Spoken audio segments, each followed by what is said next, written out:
एक बहुत जिद्दी लड़का था। वह काफ़ी घरवालों को परेशान भी करता था, इतना कि घरवाले अधिक गुस्सा भी करते थे, किंतु अकेला वारिस था तो प्यार भी बहुत करते थे।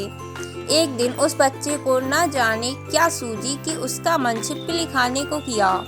उसने अपने मम्मी पापा से कहा कि मैं छिपकली खाऊंगा। घरवाले काफ़ी हैरान और परेशान, बहुत मना किया, परंतु वह अपनी हट से पीछे नहीं हटा और जिद पर अड़ा रहा। चाचा चाची, दादा दादी, ताऊ ताई सबने कहकर देख लिया कि छिपकली कोई खाने की चीज़ नहीं है, इसे खाया नहीं जाता।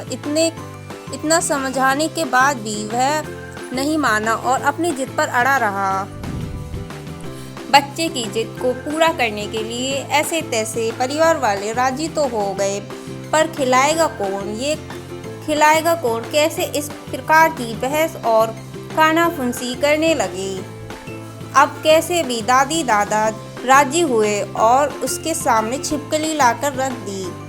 फिर उसकी एक नई जिद तैयार हो गई और कहने लगा कि छिपकली को पंडित जी लेकर आएंगे तभी खाऊंगा।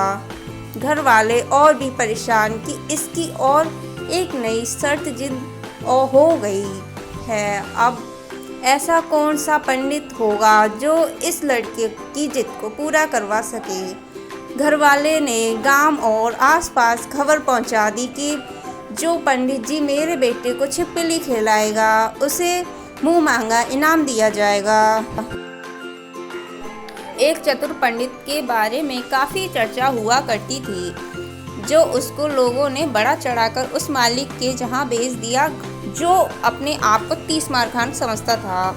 एक जो सबसे ज़्यादा होशियार और तेज तरार और चतुर पंडित आया और पंडित को देखकर लड़का बहुत खुश हुआ और सब घरवालों को लगा कि काम हो गया। जैसे ही पंडित ने पूजा पाठ किया और अपने देवों से अपने इस काम के लिए माफ़ी मांगी और पंडित ने एक छिपकली उस लड़के के सामने खाने को रखी। उस लड़के ने अपनी एक और नई जिद यानी शर्त रख दी कि मैं छिपकली तली हुई यानी भुजी हुई खाऊंगा। पंडित सोच में पड़ गया, ये क्या नई मुसीबत है। पंडित जी बोले, कोई बात नहीं। पंडित जी ने छिपकली को तेल में तला और अच्छे से भूना और ठंडा होने के बाद छिपकली को उस लड़के के सामने पेश किया। कुछ देर बाद उस लड़के ने छिपकली को देखकर अपनी एक नई शर्त यानी जिद रख दी, इसमें से आधी पंडित जी को खानी पड़ेगी। यह बात सुनकर पंडित जी के मुंह में से, हे राम भगवान, ये क्या बोल रहा है, ऐसा काम नहीं करूँगा, ऐसी बातें निकली और लड़के के घर वाले परेशान हो गए कि अब क्या होगा। पंडित जी तो खाने से रहा। घर वालों ने काफ़ी कोशिश और मशक्क़त करने के बाद पंडित जी को आधी छिपकली खाने को मना लिया। जैसे ही लड़के के सामने पंडित जी ने छिपकली को आधा दो बराबर हिस्सों में काटा और पूंछ वाला हिस्सा पंडित जी ने खा लिया। ये देख लड़का बहुत तेजी से रोना लगा और परिवार वालों ने इसका कारण पूछा तो कहने लगा, जो पूंछ वाला हिस्सा मुझे खाना था वो पंडित जी ने खा लिया।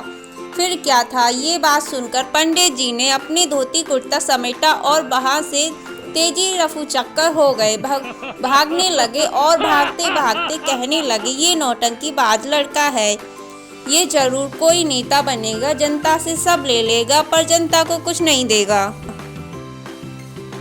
दोस्तों, अगर आपको हमारी स्टोरी अच्छी लगी हो तो प्लीज़ हमारे चैनल को सब्सक्राइब कर दीजिए, शेयर कीजिए और लाइक करना तो बिल्कुल भी ना भूलें। सबसे पहले लाइक कीजिए। थैंक यू, धन्यवाद।